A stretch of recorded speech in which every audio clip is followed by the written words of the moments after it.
O Motoclub SQM de Vilagarcía continúa poñendo o nome da súa vila no epicentro do mundo do motor en Galicia.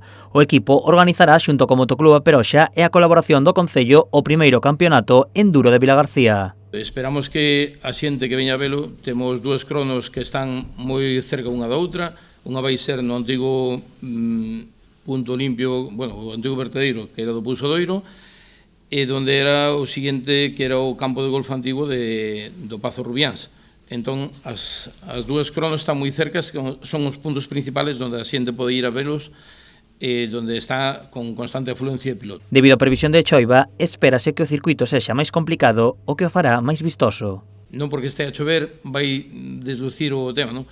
Ao contrario, para a xente que vai a velo, tal vez vai ser máis vistoso, porque vai ver que os pilotos teñen que luchar cas motos, co terreno e demais, non? Entonces vai ser, eu creo que bastante visto. A proba dividirase en 13 categorías. Os e as pilotos terán idades entre a adolescencia e os 77 anos.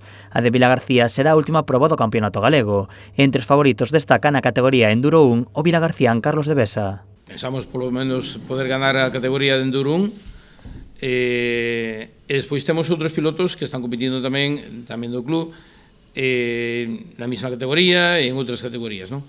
Pero, bueno, a opción máis próxima que temos, agora mesmo está primeiro en súa categoría, entonces esperemos que nesta carreira consiga o campeonato.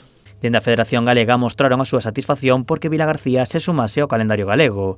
A cita servirá tamén para atraer a numerosas persoas á vila. A chamada de Vilagarcía fai que vamos ter 130, 140 inscritos.